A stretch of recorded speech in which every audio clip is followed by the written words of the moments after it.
voy a platicarles una parte de mi trabajo de tesis. Estamos diseñando varias metodologías para trabajar con sensores remotos y evaluar el hábitat del borrego cimarrón. Bueno, el borrego cimarrón solo se distribuye en Norteamérica, es una especie de mayor importancia e interés cinegético. Lo podemos encontrar en las partes montañosas de Alaska, Canadá y en las zonas áridas de Estados Unidos y México. En este mapa nosotros podemos ver claramente cómo ha ido cambiando su área de distribución, que cada vez se ha ido reduciendo más, principalmente por la fragmentación del hábitat. Los principales componentes del hábitat del borrego cimarrón los he colocado de esta forma en cuanto a su importancia. El primero es el terreno de escape. El terreno de escape son sitios con pendientes mayores a 30 grados, que son rocosos. Ahora sí, valga la redundancia de la palabra, donde el borrego puede escapar de sus depredadores. El segundo componente importante es la cobertura vegetal, el alimento. Y el tercero en zonas áridas es el agua. Hay varios trabajos que documentan que puede existir sitios con bastante cobertura vegetal, pero si son planos o no presentan esta característica de escape, simplemente los borregos no lo van a utilizar. Ha habido varias medidas para tratar de recuperar algunas poblaciones de borrego en Estados Unidos principalmente, y esto se debe a que la precipitación va disminuyendo. Una de ellas es la creación de aguajes, la cual más de favorecer a las poblaciones ha traído varias consecuencias. Una de ellas es que ha incrementado su principal depredador, que es el puma. De hecho, en California el borrego se considera en peligro de extinción. En México está bajo protección especial. Y en varios trabajos han documentado que aquellas sierras en donde la precipitación es menor a 100 milímetros anuales, las poblaciones tienden a extinguirse. Uno de los principales problemas de la construcción de aguajes que está sucediendo actualmente y que en México ya empezamos con ese problema, es que los aguajes también son visitados por animales domésticos. Aquí estamos viendo una fotografía de una enfermedad que se llama la lengua azul, la cual es transmitida de borregos domésticos y chivas a borregos cimarrones. Bueno, para tratar de resolver un poco cómo se distribuyen los cuerpos de agua, ya han surgido varios métodos. Estos son los que fundamentan las nuevas metodologías. Básicamente se basa en la firma espectral tanto de la vegetación como en las propiedades de absorción del agua. Bueno, en este diagrama voy a explicar cómo se comporta la vegetación en el espectro visible. Vemos sus propiedades tanto de reflexión como de absorción. Y en esta región, en donde el agua presenta un comportamiento de absorción, es donde se han diseñado los diferentes sensores para tratar de captar esa señal. Como hipótesis de trabajo, en esta parte hemos diseñado que los ecosistemas en zonas áridas que se encuentran en sitios donde el agua está disponible se encuentran asociados a una mayor cobertura vegetal y por lo tanto estos pueden ser detectados con base en un índice de vegetación de diferencia normalizada. Bueno, el área de estudio. Sierra Santa Isabel se ubica en la parte central del estado de Baja California. Es la sierra más importante de México, en donde más borregos se han observado en la historia, en los de los monitoreos. Actualmente en todo Baja está prohibida la cacería del borrego cimarrón. Tenemos 25 años con ese decreto. Y en esta parte que estuvimos trabajando fuimos a los diferentes ejidos, rancheros que vivían en la zona, para preguntarles acerca de dónde ellos ubicaban cuerpos de agua, dónde ellos podían, sitios potenciales donde los podíamos encontrar. Con esa información generamos una base de datos para empezar a estudiar ese comportamiento reflectivo de la vegetación y absorción del agua. Finalmente hicimos validaciones en campo, que ahorita les voy a explicar en qué consistió cada una. Para la detección de los cuerpos de agua utilizamos imágenes del sensor OLI, Landsat 8, que fue lanzado en el año 2013. Hicimos una comparación del periodo de seco y periodo de lluvias para analizar cómo variaban estos índices de vegetación y tomamos un sitio control en donde sabíamos que no existía agua y ver si había una diferencia clara entre los valores del índice en los cuerpos de agua y los valores del índice en un sitio control. Y los analizamos mediante una prueba de ANOVA y pruebas a posteriori de comparación de DUNET.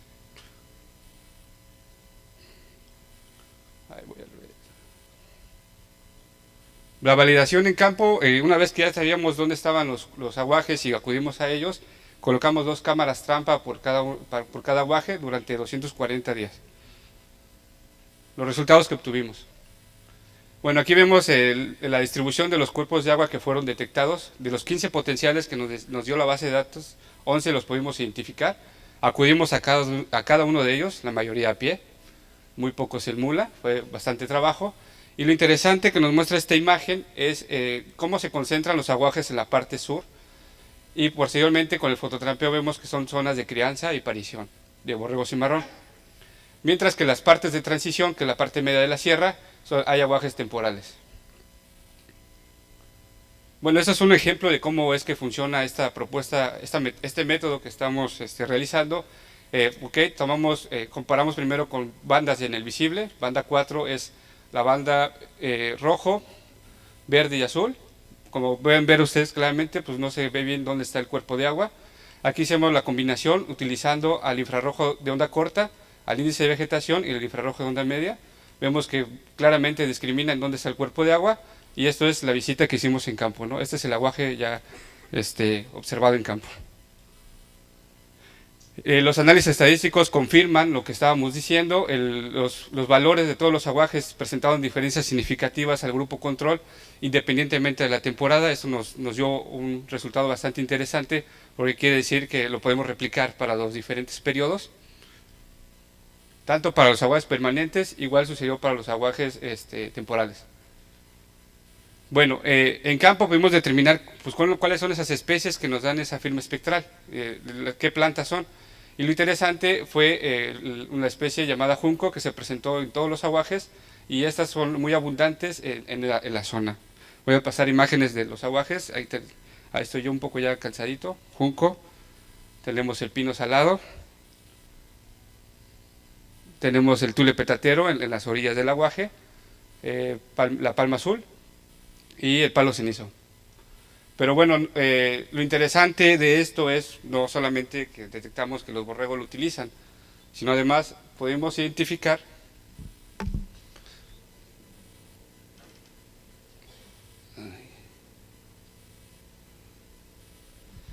otros datos que nos dan información: estructura de la población, si venían en grupos, si eran machos con hembras o solamente tenían a sus crías, y nos da una información extra.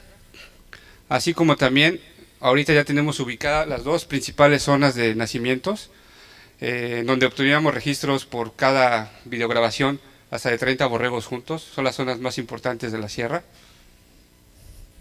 Y en el mismo lugar, información que es muy difícil de obtener de su principal depredador, también podemos registrar al puma en los mismos aguajes. Esto también nos da información de cómo se está moviendo el puma, si repite la visita en los aguajes, cuáles son residentes o cuáles nada más lo utilizan de tránsito. Pero además vemos que Sierra Santa Isabel tiene una integridad ecológica importante. Todos los carnívoros potenciales están presentes. Tenemos aquí en la imagen del lado derecho a los cacomiscles, al lince, puma, incluso un nuevo registro de zorra del desierto, no se había registrado ahí. Están las dos zorras, la zorra gris, zorra del desierto, y el coyote. Y también una diversidad de aves impresionante que no se había documentado. Llevamos ahorita identificadas 62 especies de aves, 8 son migratorias, pasan eventualmente por estos cuerpos de agua, y de hecho 4 son aguasis que no se habían documentado previamente. Y en conclusión vemos que las imágenes de satélite sí nos permite la detección y el trabajo de campo, la validación de estos aguajes. Tiene una limitante, solamente detecta aquellos cuerpos de agua que tienen 9 metros cuadrados de tamaño. Esta metodología la hemos empezado a replicar a otras sierras, nos está funcionando, siempre y cuando sean zonas áridas. Hay áreas de distribución del borrego en Baja California, como San Pedro Mártir, que está en zonas boscosas. Ahí no podemos hacer claramente esa diferencia. Y lo principal de ese trabajo es que hemos podido identificar estos sitios de crianza y reclutamiento, y que ha venido a beneficiar a los dueños de esos predios, ¿no? En este año Semarnat les dio un apoyo económico para que ellos mantengan a su ganado encerrados y que no estén usando los mismos aguajes. Estas son las publicaciones en las que hemos producido y que ustedes pueden consultar, y esta ya no tarda en salir, le falta poquito. Como les decía, el principal agradecimiento es a los dueños de estos predios que me dieron esa oportunidad de trabajar, y que bueno que gracias a esta información ellos han tenido un ingreso. El borrego en Baja California no es una virtud como el caso de Baja Sur, se ve como un problema porque atrae a los cazadores furtivos. Realmente los dueños de estas tierras no tienen ningún ingreso por el que esté el borrego en su área. Entonces estaba viendo un problema, ya no le ponían atención y ahorita Semarnat, con este apoyo que les está dando, ya están retomando cartas en el asunto. Lo principal es que no hicieron aguajes, que era lo que queríamos darles esa recomendación. Y agradecer a las fundaciones de Desert Vision Council y Foundation de Estados Unidos que han patrocinado económicamente este proyecto desde un principio. Y gracias por su atención. Felicidades, muy interesante. Dijiste que hace 26 años está en lo que es la península, no hay borrego, ¿perdón? Aprovechamiento. O sea, autorizaciones para caza. ¿Sí? Pero en el lado de Sonora creo que sí, ¿no? Ellos no están con ese programa o hay más borrego, a lo mejor no es parte de tu estudio. Tengo entendido que en Sonora sí pagas y te dan permiso de cazar un borrego, no sé. ¿Sí? Bueno, en ese sentido, en todas las áreas de distribución del borrego en Norteamérica se están cazando. El único lugar que no es Baja California, por decreto presidencial en 1990. Sí, efectivamente es porque un permiso de caza ahorita ronda en los $80,000. Entonces hay mucha controversia, no hay estudios poblacionales sistemáticos. Mi trabajo de tesis es de una sierra que ha sido sistemático. Decidimos trabajar Santa Isabel porque los datos nos decían, ¿no?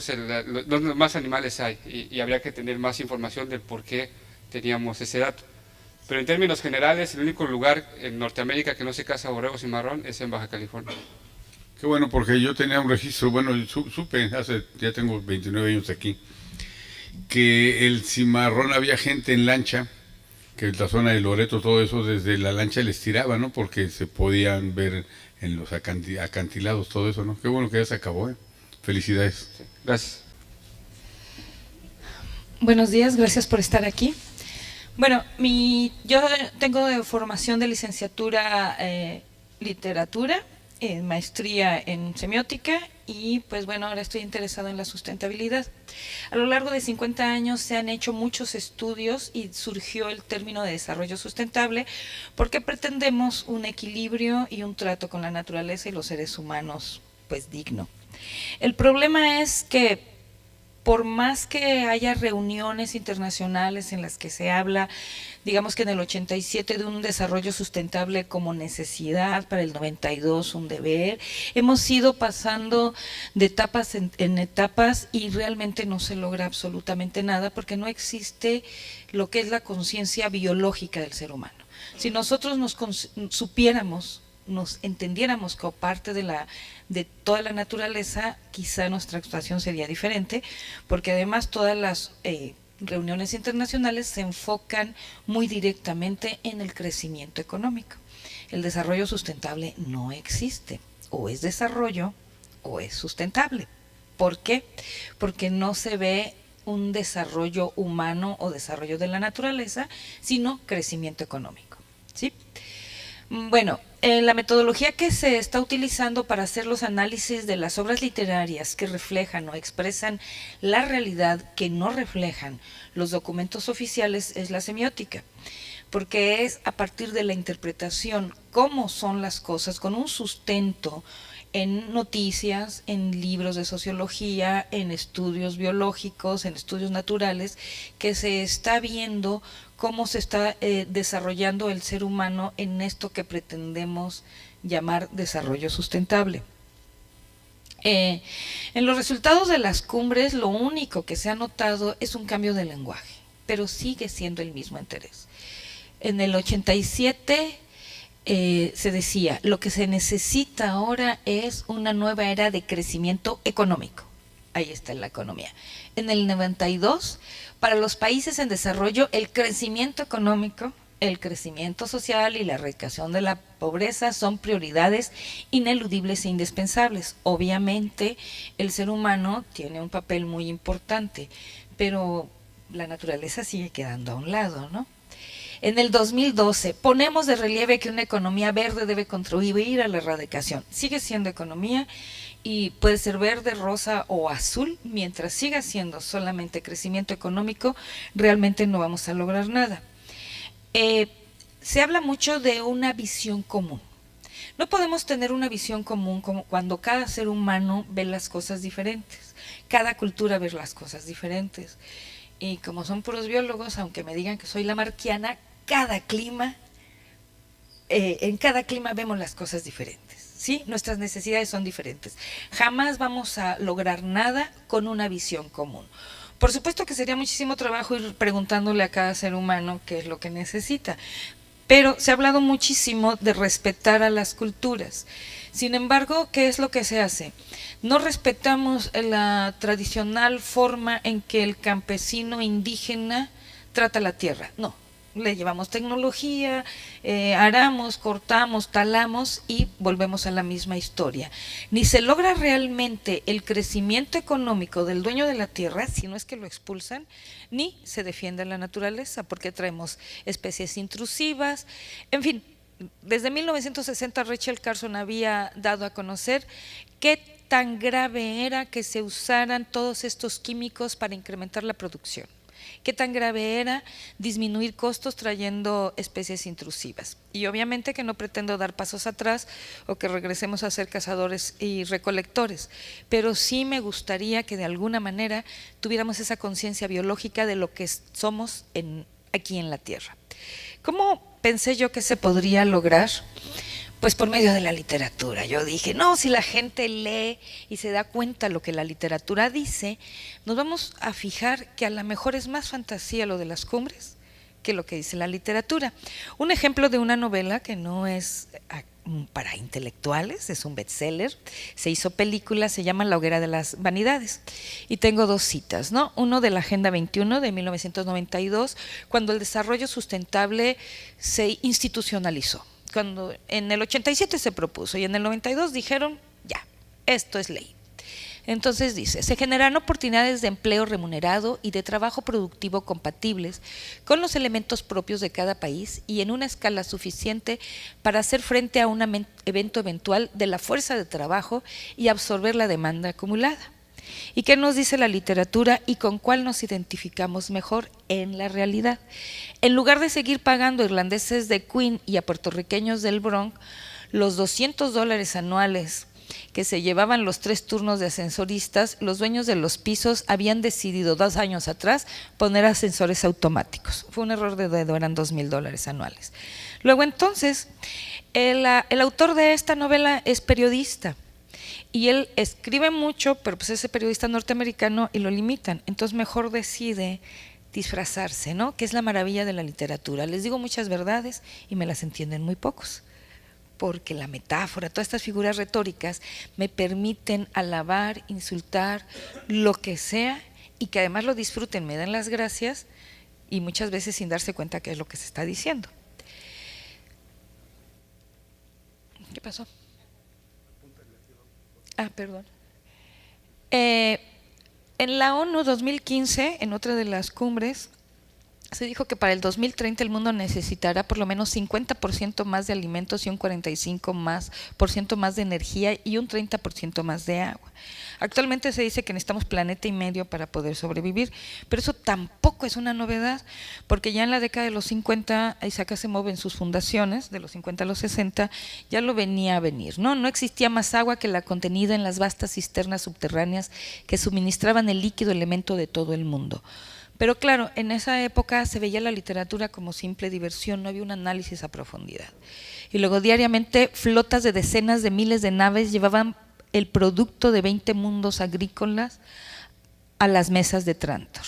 Prácticamente, si ustedes analizan bien la figura retórica, Latinoamérica está alimentando a los países industrializados y sus bonos de carbono se compran, o sea, se pagan. No, seré muy tonta, pero no entiendo cómo se va a disminuir pagando. Mentiras. O sea, por supuesto que pago mi derecho a generar más contaminación, pero pagar el derecho a generar más contaminación va a acabar por colapsarnos, a la naturaleza y a nosotros. Entonces, en mi maravillosa imaginación, consideré que quien leyera podía revisar, verificar y darse cuenta, insisto mucho en esto, de concientizarnos, pero ya no concientizarnos como seres sociales, sino como seres biológicos, porque es lo que realmente nos va a ayudar a modificar. Estoy oyendo todo lo que presentan ustedes, muy interesante, pero ¿qué creen? Pues que mi hipótesis es bastante mala, porque la gente ya no lee. Y entonces estamos frente a ese problema. Nosotros escribimos y escribimos y escribimos, pero cada vez menos jóvenes leen algo que sea más allá del Facebook. Los muchachos que leen la revista, muy interesante, de veras ya son de premio Nobel, ¿no? O sea, ya están más allá. Entonces, mi conclusión es que al final no necesitamos más allá que buena educación. Y una educación basada, a lo mejor tendremos que volver a hacer una transformación estilo siglo XVIII más humanista. Empezar por etapas humanistas para que las ciencias naturales nos lleguen de forma natural y para que nuestra conciencia, además de la social, esté bien integrada a la biológica, porque hemos tenido la capacidad de perder el miedo biológico. Nosotros estamos protegidos por estas paredes, pero el miedo social no lo perdemos. Entonces muchas veces nos da más miedo no tener el título de doctorado que realmente aplicarlo. Y pues muchísimas gracias. Quería poner otra caricatura, pero me dijeron que me iban a linchar, porque eso es donde están ¿quién está de acuerdo con la sustentabilidad? Yo. Y ¿quién está de acuerdo a sacrificarse por la sustentabilidad? Y ya nadie, pero pues bueno, somos ricos, créanme. Lo único que necesitamos es tener la conciencia de que lo somos. Muchas gracias. Muchas gracias, Alejandra. Hola, ¿qué tal? Muy buen día. Me gustó mucho tu presentación y quería saber cuál es tu punto de vista acerca de la tecnología y esta idea de regresar a ser más humanistas. Ayer nos hablaban en una exposición sobre cómo la tecnología ha modificado el ser de la ciencia, que antes era una ciencia más a llegar a la verdad y ahora es una ciencia más en utilizar la tecnología para transformar el mundo. Entonces, tú con toda esa revisión literaria que hiciste, ¿qué opinas acerca de esa idea o cómo ves tú la tecnología involucrada en este aspecto de regresar a ser más humanista? No creo que se tenga que regresar, ni tampoco que se tenga que acabar con la tecnología, por favor. Eso sería, o sea, yo tengo celular, uso computadora y estoy muy beneficiada de toda la tecnología. Creo que lo único que necesitamos es volver a ser humanos, que sí se tiene que mezclar las humanidades en la educación junto con la tecnología, porque nos estamos convirtiendo en esclavos de nuestros inventos. Y también Isaac Asimov tiene muy buenos cuentos de ciencia ficción en la que se ve cómo las máquinas nos dominan. ¿Qué tendríamos que hacer según yo? En serio, educar, pero educar desde chiquitos, primero a administrar nuestro tiempo, que en ese sentido es en la parte en la que nos volvemos seres más biológicos, porque nosotros tenemos a las 7, nos levantamos a las 6, a las 7 tenemos esto, y los niños, ¿no? A las 5 computadora, a las 6 inglés, a las 8, y los estamos así saturando de cosas que le impiden ser humano. Mezclar, simplemente mezclar, saber usar la tecnología, darle un tiempo. Hay que abrir el Facebook, por supuesto, y hay que jugar con el Nintendo, por supuesto que sí, son avances. Lo único que es que hay que darnos tiempo también para platicar cara a cara, para pensar, que mientras estamos comiendo bien tristes, el pollito, el pancito, así saturados, y vemos ay, pobres niños, pobres, ¿no? Y seguimos. Pero no pasa de eso. Entonces, hay que enseñarle a sumar a los niños con ábaco. ¿Por qué no un semestre? O sea, ¿qué pasa? Después ya que aprendan a usar la calculadora. Hay que enseñarlos a escribir a mano, porque además, pues mi tesis es muy larga, pero ahí explico cómo estas funciones de motrices finas son muy importantes para el desarrollo de habilidades mentales y hay que usarles a hacer. Creo que esto es una combinación y administración de tiempos y métodos.